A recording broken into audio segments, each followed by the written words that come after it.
Welcome to The Personality High, the show where Riz is the resume. I'm your host, Jodie Clarke, and today's guest is very special. She's a straight shooting lady, a no-nonsense having lady, Australia's boss lady, Amanda Rose. I love that. I think I need to change my LinkedIn to that. You can steal that. That's on the house. That's on the house. That's on the house. Thank you. Amanda, you're an entrepreneur, keynote speaker, media commentator, boss lady. Yeah. You do it all, and you've been working with businesses for more than 2 decades. Oh, gosh, I have. Got to ask you, when you step into these rooms, what do you feel is your role when working with these businesses? I feel like my main role is to do the best job that I can. So whether it's consulting, whether it's running my own workshops, whether it's keynote speaking, people are paying me, right? And I take their money seriously, whether it's government money, commercial, individual money. So it's like I need to make sure that I do my best job, because then, well, let's face it, it's going to help their business and what they want to achieve, but also it's good for my brand that people go, they'll recommend me, say, no, she's good. Absolutely. It's all about, as we said before we were chatting, it's all about, your personal brand these That's days, right. isn't it? It's really important for people to get a sense of who you are, what you're about, and what you stand for. What you stand for. And that's the thing. And people don't realize that requires lots of really hard decisions throughout your career. That's a lot of no's. Like, you've got to say no a lot to get to the right yes to build the brand that you want. So. Yeah. Rejection is a huge part of a business ownership, would you say? Rejection is a huge part of life, girlfriend. Being comfortable with yourself and where you're headed is really, really important. Now, you've worked with everyone from Uber to the Australian Defence Force. Yes. Is there a common struggle that regularly comes up for you across these businesses? I would say, because I work with women majority of the time and workshops with women, the biggest issue would be confidence. Would you believe it? And what kind of shocks me is the women I work with, which is pretty much all women, are amazing in their own right. They've got experiences, and people think I'm like, sorry, what? Like, you've got an amazing career. Hence, like, beforehand, I was interrogating you in your life because I'm like that. I'm like, wow, you've done this, you've done that. And I think, society has really degraded women and their achievements. And then when you try to say you're good at something, the tall poppy syndrome kicks in, like, oh, don't talk about yourself. So confidence is the biggest issue. And once we can get a woman feeling confident about herself, bam, everything you teach her, she'll apply and just take off in her career, in her business, or just in life in general. Completely agree with you. I think confidence is currency, right? And that's good. I like that. I feel confidence is currency, and I'm definitely acquiring more of it in my 30s. Yes. 20s, hot mess, we don't know her. 20s don't count. Thank you. For anyone. So I say 20s are for just trying different things and making mistakes. 30s, you start to get a feel for what you like and don't like. You start to make those first hard decisions in life, right? And it gets uncomfortable, and you're like, I like to do this. And you take risks, right? You start businesses and do different things, change your career. And then by the time you hit your 40s, you're like, I'm making money off this. I know what I am and what I can do, and I'm going for it. And then it just continues on till death. So basically, you really start hitting your stride. Let me tell you, the 40s are the best generation, best decade. We need to spread this good word, because I'm so sick of this narrative around, ageism against women and, she's past. I've had a boyfriend in the past, straight up, tell me that, he had me in my prime. And he prime. And he considered my prime to be, He's yet to reach his, obviously. Yeah. Unfortunately, yeah. No, but the thing is, your prime is, and that's, again, society. Your prime is what you want your prime to be, right? So if you had a crappy life up to your 50s, your prime's your 50s. If you had a crappy life up to 70, then 70 is your prime. Your prime is what you choose it to be, And if we keep thinking I should have done this by this age, I could compare myself to anyone around me, older or younger, and still feel like a failure if I chose to do so, right? Anyone can do that. Can't do that. Then you'd be miserable. Well, that's the thing. Everyone's life is full of ups and downs, and you can't compare your journey to someone else's. It's just use it. I always say use your experiences to create, who you are and you develop, but then teach others. Why not? Where do you think most people tend to lose confidence in their careers? The biggest thing is people get really excited especially if you've had a really good first job or a couple of jobs, and then you go into a role and you think, this is my dream role. And then there's some narc, there's someone that's bullying you, someone that's manipulating everyone, they can't see it, or someone's harassing you, and you're like, I hate my job. And they start to question you, and they white ant you, and you question yourself. Am I good at what I do? Confidence starts getting chipped away, right? That's just happens everywhere. I'm relating, deeply relating. Yeah, you should enjoy your work. You should enjoy what you do. So if you feel like your confidence is being stripped away from you, and it's slow. It is slow. It's like bit by bit chips away at it. And before you know it, you're questioning yourself. You don't really dress up for work anymore. You don't want to go to work anymore. You hate your Sundays. You're thinking, why is this? And, and if it's an individual that you can't remove and you can't ignore, then look for another job. Navigating difficult people. Ooh, my specialty. I spend most of my time helping people with this. I know you do your best work in this arena. Oh. So let's get into it, because as you've just pointed out, it can really damage self-esteem and confidence. We all deal with challenging personalities. How do we deal with them without letting it bring us down and breaking our confidence, losing our cool? Look, first step, everyone, don't be the difficult person yourself. Be honest with yourself. If you're being a bit of a douche, stop, right? Because then you can't highlight the others. The thing is, it sounds easy. Don't take it personally, right? Even though they might mean it personally, you cannot take it personally, and you cannot get emotional. You cannot react, right? So someone's, trying to stir you. I'll give you a classic example, the passive-aggressive email, right? The big, long message. The classic. Hi, Amanda.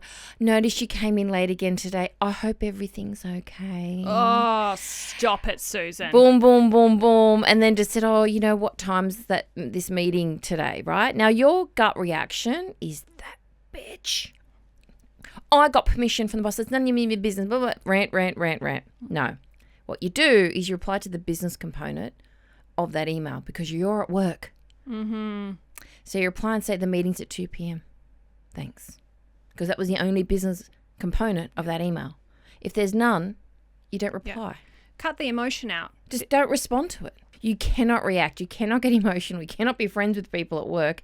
Big mistake. Friendly, yes, but not friends. But those difficult people know how to press your buttons. And they're difficult because they're not good at their job. And that's what people need to realise. Difficult people are not good at their job. They're good at getting promotions. They're good at getting away with things, but they're not good at their actual job. But how do you speak with confidence when you're being undermined by these personalities? Always, a little tip is answer a question with a question is really powerful. So people say, weren't you supposed to have that report ready? Oh, do you know who asked me to do that? Could you remind me of it? Go back and ask, answer it with a question and put it back on them. Put it back on them. Don't ever feel like you have to, right? Another one is, let me get back to you on that, right? Buy yourself time. Always buy yourself time because they do it in meetings. They do it when there's an audience. Let me get back to you on that one. Yeah, I'll get back to you on that one, you know, and then don't. And then go and have coffee and live your best life. And then send them crazy. You haven't got back to me. What was it again? Sorry, could you remind me? Yeah. So and what you're saying is you're so insignificant to me. But don't react in the moment, right? I know people, a lot of my clients will be in a board meeting. People are like, why does the report say this? Or shouldn't you have done that? And even though they should have done it, right? Confident people, after a while, you get used to it and you can say, actually, no, that was your job. So why don't you tell us why? And that's something I can do now and I enjoy it. But when I enjoy it very, very much. No, that's a you problem. But when you're nervous and it's first, you say, you know what? Let me look into that. And that will allow you to go away, calm down, get the data, the facts, email it to them and copy in everyone in that board meeting. Hi, John. Just answering your question in the board meeting, it was actually your department that needed to do this. Bam, bam, bam, bam, bam. Thank you. Anything else? Let me know. I love it. That is great advice, ladies. Buy yourself time. Just buy yourself time. And stick to the facts. Please don't get emotional. Go and cry in the bathroom, fix your makeup up, right? And come back. But do not cry there. Do not get emotional. Do not scream. Do not yell. Even though they might, right? You can't let yourself, because the second a woman in particular yells, screams, cries, she can't cope. She's emotional. And I'm like, okay, have you seen a man at a football match? Anyway. It's so true. And I remember in my 20s, as we discussed, 22-year-old Jodie in her first media job, if an executive yelled at me, hello, I was in the bathroom crying. Yeah. See, that's bullshit. Can I just say, you don't yell at a 22-year-old in general, right? What moron does that? But anyway, now when they yell, and look, I only recommend this if you're at that stage. There are stages here. Mm-hmm. When someone yells at you, or especially when they're senior and they're getting aggressive, I usually wait until they're finished and I go, are you done? Yeah. You good? Putting it back on them. So and they kind of look at you like, yeah, but, and I said, can we talk about business now? Can we talk about this issue? Or are you still needing to let out your emotions? Yeah. Are you finished? Are you finished? Would you like some time alone? Do you need to see a counsellor? Do you need to go for a little walkie? Yeah. Do you need to call your mummy? Yeah. Like, grow up. And Absolutely. I've done that. I've said to people, grow up. I've said, you're acting petulant, grow up. I just won't have it. I won't have, and this is what I think women in particular need to know. Mm-hmm. You should not be yelled at. There is absolutely zero circumstance in the workplace where that's acceptable. I don't care how stressful things are. I've gone through some stressful stuff in my business and my life. I've never yelled at someone, right? I've never even thought about it. It's never even come to me. So if someone's yelling at you and screaming at you, that is 100% no. Walk away. To me, that shows that person lacks self-control. 100%. They're actually a weak leader. The strongest leaders I've ever worked with, they're actually very calm. They are. They think about it. And they've made me check myself because, 20-something-year-old Jodes might have been popping off, emotion going. Yeah.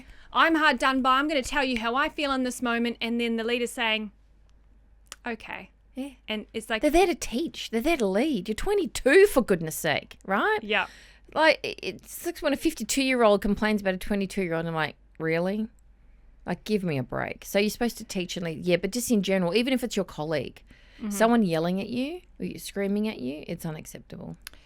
And I really liked your point about particularly women and the labels sometimes we can receive when we assert ourselves, that classic difficult woman trope. What would you say to women experiencing that and wanting to manage upward and gain that respect? Look, there are some people that just will not respect you no matter what because they envy your ability to do what they cannot do. And that's just a reality, right? I manage up, manage out, manage down everywhere all the time, but, embrace it. So I've been called a bitch, like, you're such a bitch. And I'm like, thank you so much. Do you mean that? Yeah. And they're like, it wasn't a compliment. I'm like, oh, were you insulting me? And they're like, oh. Like it's...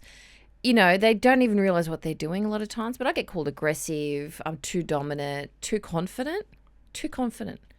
I'm sorry. Let me just take it down a few notches so you feel more comfortable in my space. How about not? So really for women, and I'll give you a classic example. One girl came to me saying a man complained in the workplace because he thought her emails were too abrupt because she didn't put smiley faces and say like, oh, hello, John, how are you today first? Ridiculous. His emails were direct, but no, I wanted you to put a smiley face. And I said, no, you don't have to do that. That's unacceptable, and he can get over it. And if he complains, so you're just going to have to get over it. A good leader would tell him to get over it, right? But continue what you're doing. But a really smart trick is to build relationships with the people at the very top.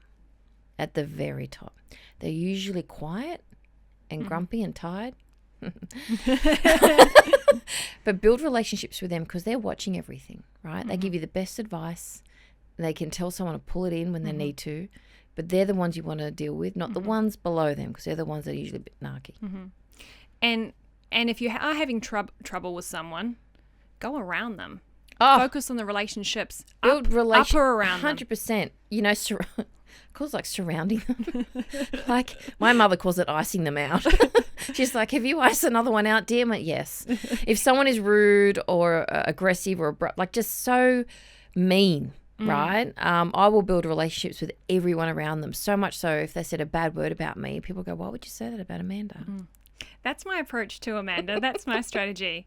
Because I've been in situations before where I've had people in power that have not liked me for whatever reason, and I just couldn't win them over. Yeah. But because I knew that my work spoke for itself, and I know I'm genuine, I know I'm an authentic person, it didn't touch me because they would be doing this. It's their problem. It's their problem. So when they would pop off about me, people would say, no, Jodie's a good girl. La, la, la. She's a good chick. It reeks of jealousy. Yeah. It reeks of it. And let me tell you, that is not a good look when you're older. Yeah. Right? Like when people, and you find this in your people in their 40s, 50s, 60s or older. I'm like, it is not a good look. Calm your farm. Yep. You're picking on someone that's younger than you. You should be mentoring them and helping them. It's actually really embarrassing is what it is. It's... You know, if you just kind of just go, oh, really? Are we here? It's boring. It is boring. It's so boring. Let's try something new. It's so much fun just being cool with everyone and getting to know different people and having rapport with people of all walks of life. Why do you want to start You don't have to be best friends with them. No. Just be nice. Exactly. It's like this, you know, strategy that has come out of nowhere. Like, we should try being nice to people. It is ridiculous. It's so much easier than having an issue. And it reminds me of a story where I actually worked at a very well-known youth publisher in Sydney, and this was years ago, again in my 20s. What a wonderful, mystical time that was. And I had a young lady that I worked with. Funnily enough, we had the same birthday. Oh. So there might have been something karmic going on there. It was weird, and I couldn't crack her, Amanda. She just didn't want a bar of me. And it went on and it went on, and it got to the point where I said, hey, can we catch up? I'd love to catch up. Brought her into a meeting room and I sat her down and I said words to the effect of, I can feel the tension. I'd love for us to have a good working relationship. I think you're really cool. What do I need to do? What do you need from me? What can I do to fix this? Is there something I'm doing that I can adjust for you? Let me know. And it went silent, and then she started crying, Amanda. And it came out that the entire issue was nothing to do with me. She was upset because I had the role she wanted. She felt that she had deserved it more than me. I was brought into the business in a higher up position.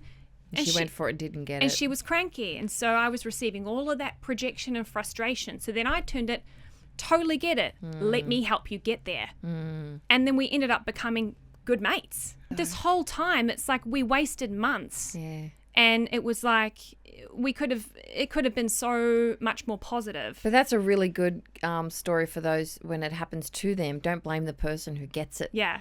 You know, because like you're there going, what the hell did I do? Exactly. I'm actually really nice if you give me the chance. I know, give me a chance. Yeah. I thought as well, your point earlier about keeping boundaries at work and friends are not for the workplace. No, they're not. Let's expand on that, because I think that's a lesson I've learned the hard way about those workplace boundaries. And yes, there can be those certain special people that you connect with and you carry with you. Yep. But other times you'll find you'll leave a workplace and you never speak to those people again. I know. The thing is, people think, oh, but I've got really good friends in the workplace. That's great that you do. Yeah. Congratulations, Shout right? out. Shout out. But I've also heard the exact same people say to me a week later, I just got shafted by the person that they kept telling me for months and months. They've got my back. They've told me don't worry about it. They're going to give me this promotion. Got wiped completely. Literally turned on them, right? And they were horrified. I'm like, no one's your friend. Because this is how you can be friendly, right? And you should always be friendly. But the reason why I say no one's your friend is just the simple, practical example of there's two of you and one promotion, right? Do you think that person's going to say, don't give it to me, give it to her, or give it to him, right? They're not. And nor should they, right? It's their career. So don't think, oh, but I can't believe you took that. Someone said to me the other day, my friend took the promotion. I can't believe she took it. I said, why wouldn't she? Yeah. Wouldn't you? It's a workplace. That's right. So be friendly, but if you want a good friendship with someone, it's best to have it outside of the workplace. Now, if you're in a role that's going to be the same role all the time and someone else is in the same role all the time, so often you get like two EAs that are good friends, that's a little different. They're there for 20 years, 30 years, and you build that friendship, and I get that. But if you're climbing, in particular, if you're ambitious, even more so, do not have close friends at work. I actually completely agree with that, because I've been burned I'm sure so you have. many times. Take a fire extinguisher at the next job. Exactly. One thing I wanted to ask you about was the term fake it till you make it. Oh, What do you think I about? have so many. Look, okay. Oh, hear that crack? That's age, everyone. Yeah. The thing is, the reason why I don't like the term is that you're pretty much saying I'm fake. So it's kind of a self-fulfilling prophecy if you already feel like that you're not good enough. Yeah. Right? Yeah. You're not at the level, so you've got to fake it. Yeah. So really what that's supposed to be in relation to is to kind of like when you were going to the gym, right? You convince yourself, I want to go to the gym, even though you don't really want to go to the gym, but you like the results after you've been to the gym. That is what it should be. So I don't really want to go to this event network. I don't really feel like it. No. I'm going to get myself into the mood. I'm going to fake that I feel like I want to go to it. But saying you fake it till you make it means just wing it. You don't know what you're doing, and then you kind of make it. Because it also could lead people into a very dangerous situation where they go for something, lose a crap load of money because they were faking it. So it really should be convince yourself you can do it because you know you can, you're just not in the mood. Yeah. It's like... And going with some form of preparation. Yeah. Yes. And the thing is, don't think you're ever faking anything except maybe your mood. Because it's hard. It's tiring. You've got to get out there. But once you're in it, you go, no, this is quite good.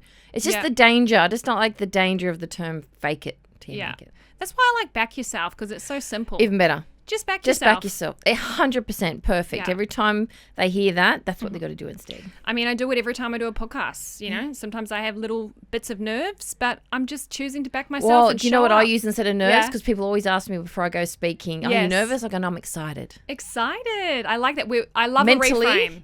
think about it. I love a reframe. Yeah, so when I go to, do a big keynote and I get like this, I'm like, I'm excited to do this. Yeah. And you're saying that to yourself and you're like, yeah, I am excited. And you are. Yeah. And the nerves are gone. Sometimes I'll say, I'm grateful for this opportunity. 100%. Because gratitude makes a big difference. brings in more abundance. I'm grateful. I find it crazy as well, Amanda, that you say that people find you aggressive because I've dealt with people of all walks in life and I don't find your energy aggressive. Maybe whatsoever. maybe we should articulate weak men find you aggressive, right? Because I find you very warm and very humble. Oh, that's very You're sweet. confident. And as you say, not everyone can handle that. Whereas I love me a confident woman. But that's the thing, the people that can't handle, I always call it the middle level male, right? He never quite made it in life. The middle level male. Yeah. That's a term I use. I used to use all the time. Explain The to my- middle level The male. middle level male. Sorry, boys, is the ones that never quite made it and they literally block women. Mm-hmm. They're constantly chasing to get to the top, which they'll never get because they've got no talent. They lie, cheat, steal, block. They do all these things and they're really horrible to deal with. Top level, great. You know why they're great? Because they usually spot talent when they want to make money, right? So if you're good and you're hardworking and you got to hustle, they like you. What can we do together, right? They've got their business head on. Yes, but the middle ones, they don't really, I don't know. That is so true to my experience. Some of my best relationships and people I really admire and I consider mentors, they're at the top. Always at the top. They're not. No, they're not. Because they've got nothing to gain from me. Find what you're good at. I think play up your strengths. Talk yourself up. Yes, talk yourself up. Women don't do that enough. Oh, they feel guilty.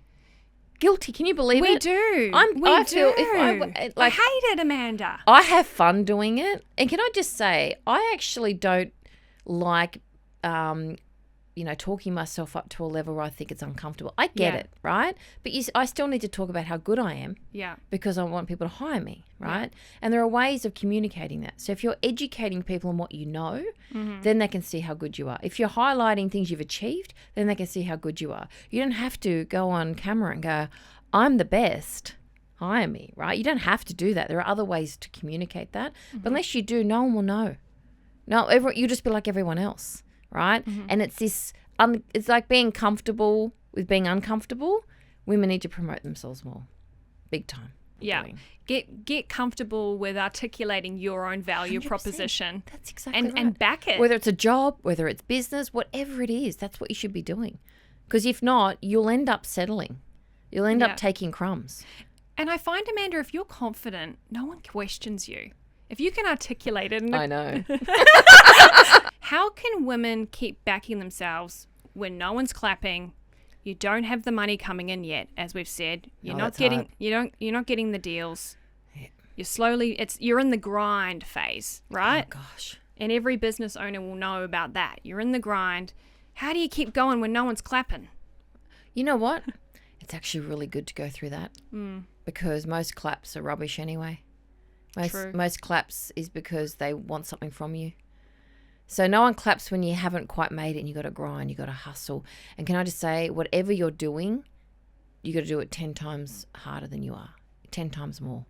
You email 10 people, you got to email 100. Like you just got to do so much more and not tell anyone and just keep grinding. You do get breakthroughs, and I remember mine very clearly. I remember my first big breakthrough, and I cried. And I don't cry. Like, my mum thought someone died. Legit. She went, "Oh my God, did someone die?" And I was like, "No, I got a contract." I love that. And it was just the fact she went, "Oh, I thought someone died." Like, that's special. how. It's a special feeling. Yeah, I mean, now I just go, good. When I get them, and I'm like, good, like this. But it took me 4 years to get that really big one, right? And I know that feeling, but you got to back yourself. You got to keep pushing yourself. But even when you do succeed, it actually is even more dangerous. Like I said, people that clap for you, they all want a piece of it. They'll all come for you. They want to work with you, want to collaborate, but with what? They just want what you have. So it's good to be alone at the beginning because you're actually alone the whole time, right? You're just alone with people around you, right? But you're still alone. And you know what else, Amanda? I've been reflecting on this lately. If you want to know who your real friends are and your real collaborators, start a business from the bottom. See who backs you. Because I'll tell you right now, when I become really successful, the people I'm rocking with are the ones that were there for me from the start, who backed me from the start. So funny. It's crazy. The friends that you think you have that are very quiet, all of a sudden when you launch something and you want people to back you and share and like and comment. Oh, they come back. Oh. They come back when you do well. Well, honey, that door's not going to be open. No, it's like Maxwell Smart where it just shuts 1,000 times. I love it. I could keep yapping to you all night. You're so fun. But we need to get into our rapid whiz round. Okay. This is my favourite part. Okay. One thing women need to do more of in the workplace. Say no. I love it. Say no. That's it. It really is simple. I'm sick of this Richard Branson bullshit about, say yes to everything and work it out. No, thank you. Women are burning out thanks to that. No, say no. What's the best confidence hack before a big moment? I think we actually touched on this earlier, but look, any tips for the girlies? Before a big moment, just think, if this is the last time I do it, I'm going to have fun. I'm going to go out with a bang. Yes. Don't hold on to it too tightly. Have fun with it. Don't take yourself too seriously. Have fun with it. I love it. What do you think is the most common career mistake? Trusting people. Ooh, trusting people. That's a real... Trust no one and you're off to a good start. Yeah, okay. What's the song that puts you instantly in your boss lady mode? Kenny Rogers, the gambler. Kenny Rogers? The gambler. You got to know when to hold them. You got to know when to fold them. You've got to know when to... know when to hold them, know when to fold them, know when to walk away. But there's a bit in there I've forgotten. But the whole song... If you listen, and this is what people don't realize about this song, if they listen to the whole song, it's about people read your face, right? And people are watching what you do because gamblers, you can tell by their face. So you've got to kind of have that poker face, as I always called the gambler, right? But also, that's right, you can count your money when you leave. So don't show people your money. Know when to walk away from something. Know when to run. Know when to fold. Know when to just pull out. Know when to go for it. It's the best business advice you can get. Yes. Is that song. Shout out Kenny. Yeah. Okay, a woman in media or business who radiates riz. Who's someone that is inspiring you lately? Give her a shout out. Can I just say someone in media that I really like? Yeah. Natalie Barr. Natalie Barr. Yeah, from Sunrise from Channel 7. Well, I know Nat Barr from my good old days in Sunrise. Shout out to Natalie Barr. Classy lady, knows her stuff. Very, and funny. Yeah. And warm. Yeah. And professional and encouraging. And I think a really good example of what we need in media. Yeah. Down to earth as well. Totally down to earth. Rocks up, totally no down makeup, to earth. down for a chat. She's so, and her Insta with her cooking Yeah. stories and puts me to shame. I'm like, oh shit, I better start cooking something.